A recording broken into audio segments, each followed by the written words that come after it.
Good morning, good afternoon, or good evening, everyone, wherever you are in the world. My name is Cookie McCray, and I am here to talk to you about being a database administrator. So I titled this, Do You Know Who Holds the Keys to the Kingdom? Because it's very vital, the database administrator role, which you're going to find out throughout this presentation. So I do have an agenda of why we are here. I'll give you a little introduction about myself. We could talk about career development, challenges, insight, projects that I've worked on, some future things, and then at the very end, we will have a Q&A. So a database administrator, the first question is, what is the role of a DBA, is what we call for short. These are the main responsibilities of a database administrator. And having this role is vitally important because everything starts with data.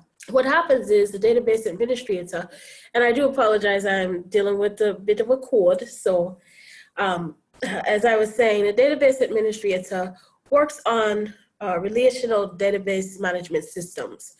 And you probably have heard of Microsoft SQL Server, Oracle, Postgres, SQL, and these types of what we call structured databases. And what that does is everything begins with access to data. Software applications, no matter where it comes from, web applications, supply chain management, ERP, CRM, you will hear these throughout an organization. They all need access to data. And we actually hold the keys to the kingdom. So we store all data, whether it's employee data, customer, supplier, vendor, a prospect. So anything and everything about the organization, which makes it so critical to a business to have trusted database administrators. And if there's anything that I could ever lose my job over, it is if I'm not able to do the things here that I listed as the main role, and that is database security. We have to make sure that we secure the information that is proprietary to the organization and then also to our customer bases, right? So this is private information that customers will provide to an application software. We also have to make sure we use maintenance and backup and restores. And that's the most important thing that I am responsible for. If our systems goes down, I have to be ready to be able to restore the systems with backups that we take regularly throughout the environment.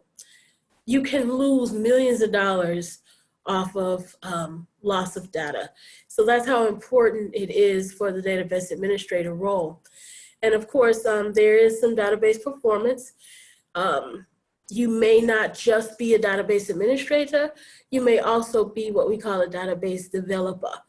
And with the database developer role, you do deploy scripts that work with these applications, and you have to make sure that they are efficient, they are optimized, they are fast, and be able to provide the correct information that is requested. And then there's also the data warehousing. I know lots of people hear buzzwords about big data or business intelligence, analytics, machine learning. There's all these different things now that we're talking about with having massive amount of data. Well, data warehousing, the database administrator kind of cleanse and prepare this data for it to be stored in a database, a data warehouse environment. Let's move on to a little bit about my background. So I started my career in tech in 1999, and that was with the big Y2K. So at the time, I actually was still in university, and this was a big thing that was coming up. And if you know anything about it, most systems, payroll applications, all these various applications, they only had 2-digit numbers. So 1999 was the end, and we didn't have anything prepared for 2000. So it would have reverted back to 00. And so a lot of systems had to be put in place, and we had to make changes to accommodate the millennial change. So that is where my career started in tech in 1999. It wasn't a huge impact, but they didn't know how it was going to affect. So they started hiring people everywhere to come in and help get these systems updated. So I did have some various support roles as an intern while I was in university. And I worked for a catalog company in retail. And it was very interesting because they made home and gardening decor. And so it was pretty interesting to work for that company. And at this time, it was the late 1999, early 2000s. And we were doing things very old fashioned with backup tapes and things like that, which we don't really work with today. But it was interesting because I lived in Chicago and we had a blizzard one night that was a big mess. But at any rate, I do have a Bachelor of Science in Information Technology with a specialization in systems analysis and web development. So I actually wanted to go into web applications and do more of the integration work and talk about systems in general. And so I kind of stumbled across this role as a DBA. In 2003, I did move to Fort Lauderdale, Florida to work for a software company. And that is where I got the most exposure to database administration, had some fun times there. In 2010, I did begin a small consulting firm in Atlanta, Georgia, doing more of the integration work and working with customers in healthcare, finance, telecom, supply chain management. I've worked in very different fields and different industries, working as a database administrator or working in data analysis, systems analysis, and things of that nature.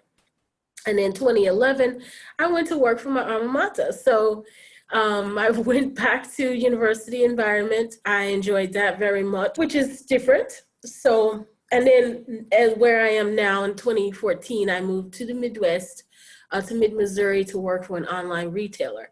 So from that, you can see I worked for a catalog company. I worked in software technology. I've been a consultant. I worked in a university of government environment, and I've worked in online retailing. And when I was a consultant, I had clients who were in the healthcare, finance, telecom, and supply chain management fields. So being a database administrator really opens you up to work in just about any industry. They all need database administrators. There's a lot of room for you to grow and to have a really successful career doing this type of work that I love. Moving along, let's talk about career development. So I started off as what they call today an ETL developer. Pretty much what that is extract, transform, and load. So what we do is we find data from all these various sources and we clean that data and we put it into a database. And that's pretty much where I got my start. And I moved from there to a database developer, creating scripts to be able to provide access to application developers that need to make calls to the database and to get the information they needed. And from there, I moved on to being a junior database administrator. My current role today in the online retailer, I'm a senior database administrator, but you can also be a database engineer. It's been heard of to have that naming or title, as you would say, or even a database architect, which is actually what I would really call myself, because I do data modeling as well, and we do a lot of integration in environment. So it just depends overall on where you work and the size of the business. So the title really isn't that important. It's the job role and what you do. I do have a manager, and his boss is the VP of IS, and then his boss is the president.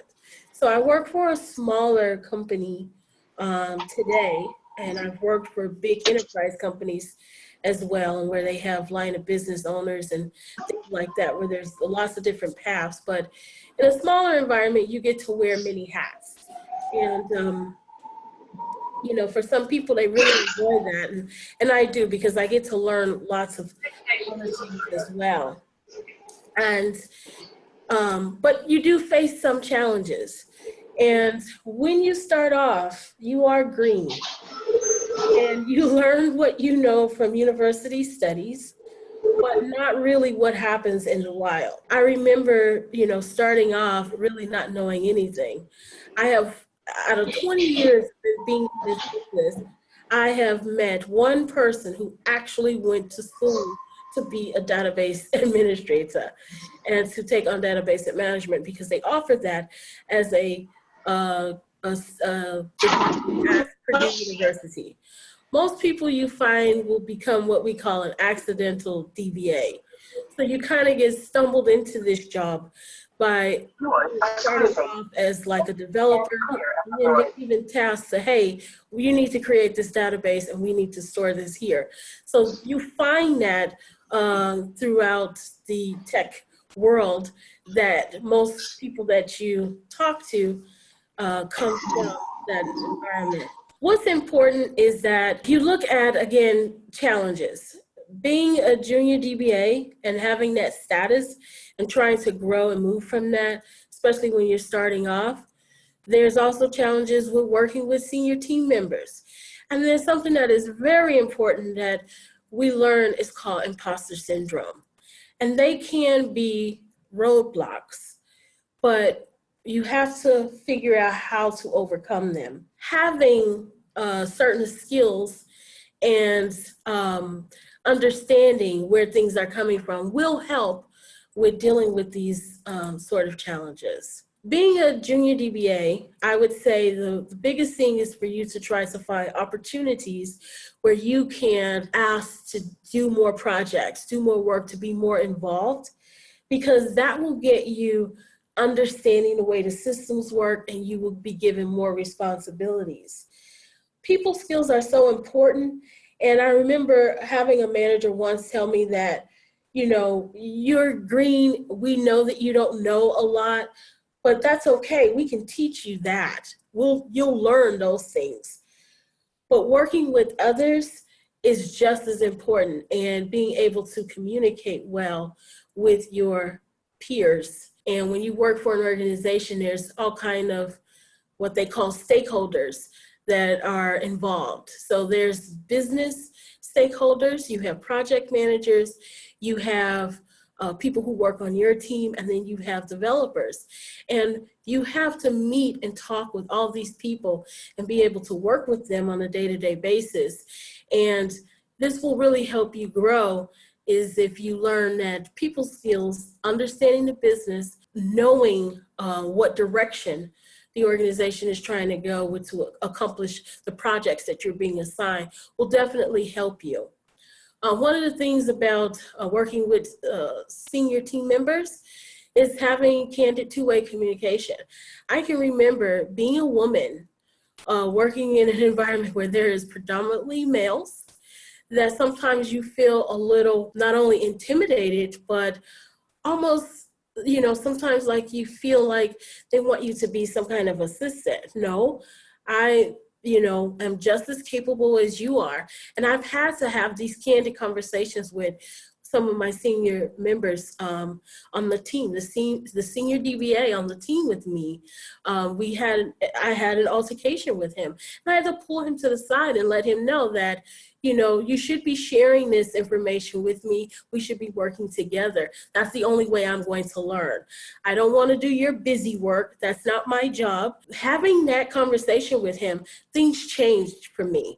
And how I was able to come to do that is I started joining women in IT groups, Slack, Trello boards, Twitter, and social media. You'll find that if you join those women groups and talk with them, that it's not just you, or it's not just me. There are other women who have said, they see these kind of things happen, and you just have to have those conversations. So this is something to keep in mind, being a woman working in the industry that is predominantly male. Also, me being a minority, that has a lot to do with how you feel about your work as well. And that brings me to what we talk about when we say imposter syndrome. I remember sitting in meetings and I'm thinking, do I belong here? Why do I feel like I'm so lost? I don't understand what's going on. And everyone seems to be getting it, but not me. Well, I found that that is a real condition that people face, especially marginalized groups, when they are in an environment like this that they're not that familiar with. And what you have to do is identify the root cause. What is making you feel that way? And really taking a step back and saying, hey, I did a lot to get to where I am. I'm totally capable of dealing with the issue. I'm a problem solver. I'm a critical thinker, and I can work this out. I used to get really nervous and have really bad anxiety when I was assigned to do something that, work with a technology I had no idea. And I had to start from zero. Now I look at that as a challenge, because you know what? At the end of the day, you figure it out. And guess what? That's something that you've learned. That is a skill set that you have now developed. And no one can take that away from you. And now you have to look at those things as challenges. And you say, I look forward to getting through this project, because at the end of the day, I'm going to learn something more. And I can take that with me wherever I go. And so those kind of things I feel is so important. And we don't stress that enough. And of course, being in a university environment, you don't talk about those things. You don't see that, but it's real, and that's what happens. Understanding business goals and the processes in a business is vital to success. And you'll hear things like strategic plans and business processes. And all the time, you'll have to learn how IT align with these initiatives and speak the stakeholders' language. So being able to communicate well, understanding the holistic goal of the organization helps you as a DBA to be able to understand where we're going, how can we achieve that, and where do I fit in the IT world when it comes to that. So as I mentioned before, I said that, when you learn a new skill set, those become tools and you keep them. So I work in a Microsoft SQL Server environment today. I have in SQL Server Management Studio, which is the main tool that we use to be able to manage the database environment. That is our user interface. In that application, they have the ability for the user to create templates. And I've been collecting templates for many years, and I take them wherever I go. And as you can see on this slide, I have, my enterprise database management system. And this is something, no one gave this to me.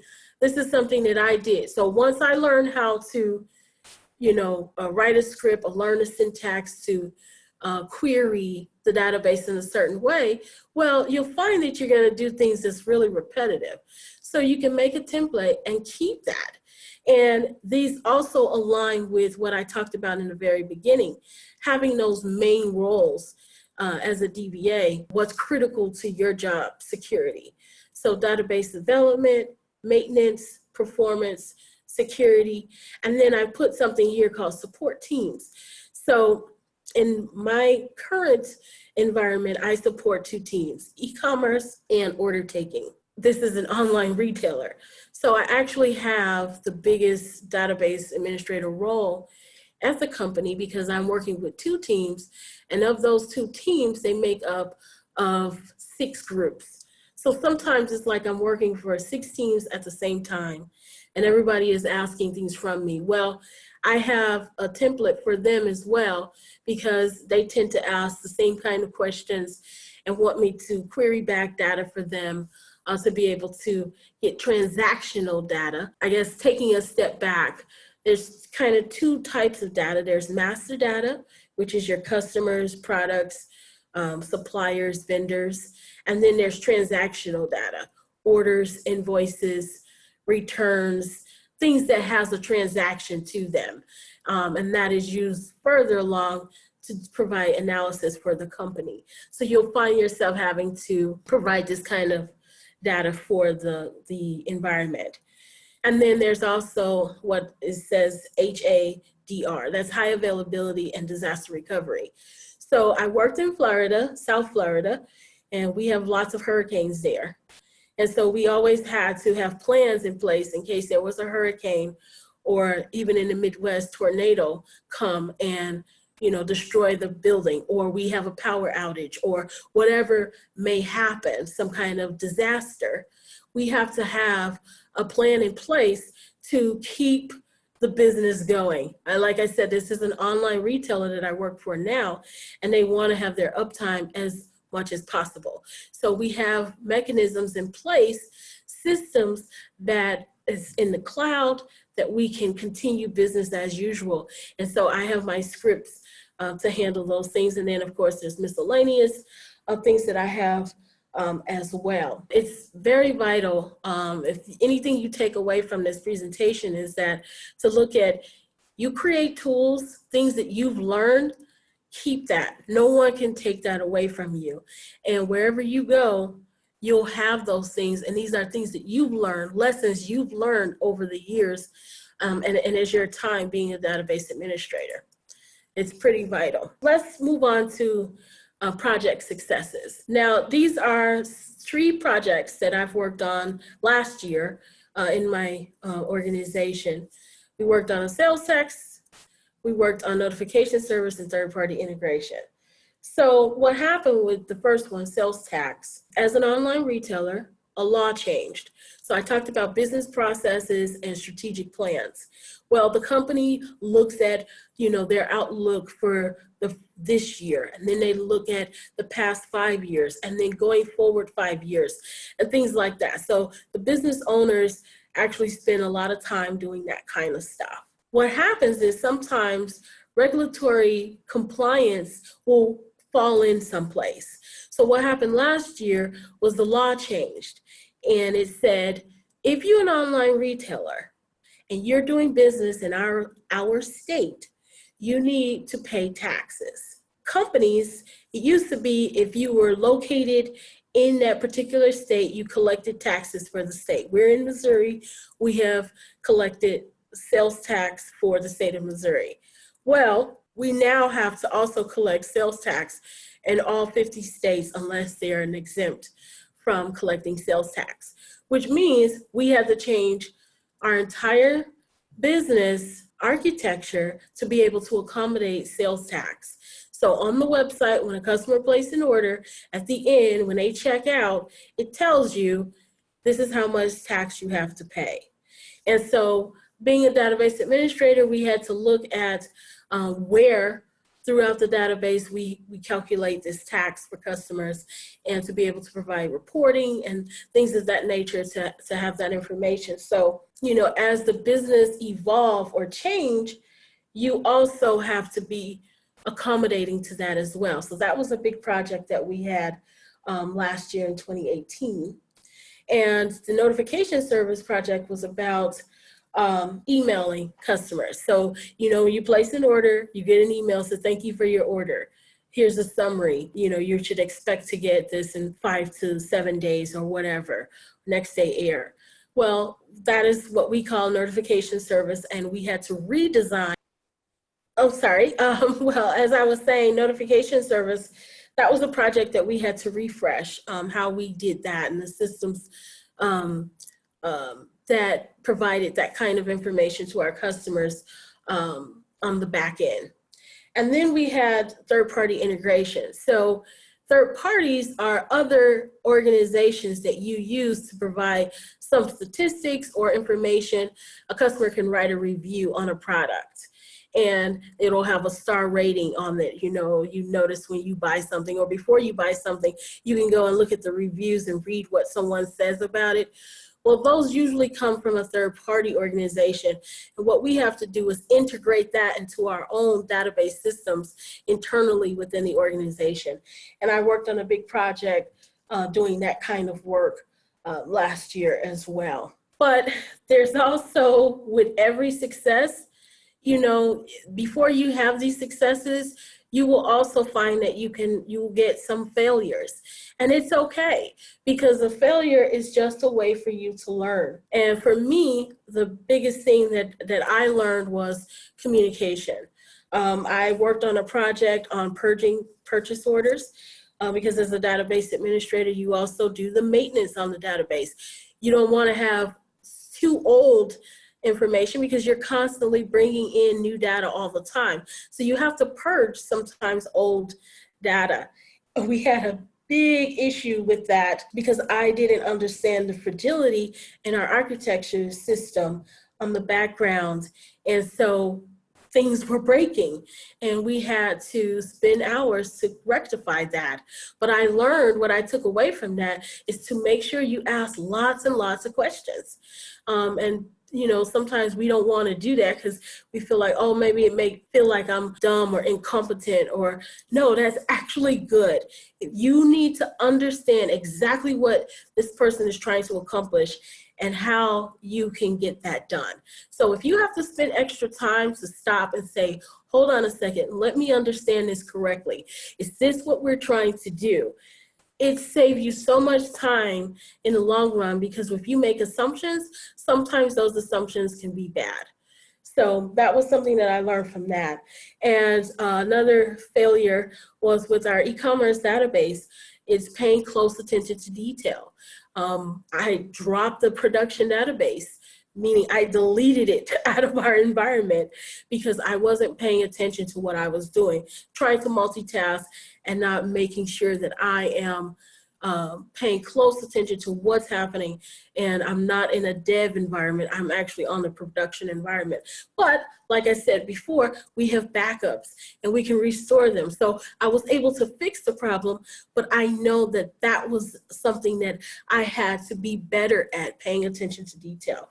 So that is just something that I have learned over the years that will help you get more successes.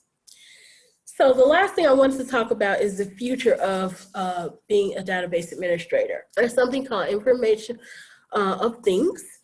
So you know that video, images, RFIDs, clothing, all these things have and will be providing data. Well, they have to be stored somewhere. So with the emergence of these type of technologies, database administrators will continue to have to store that data.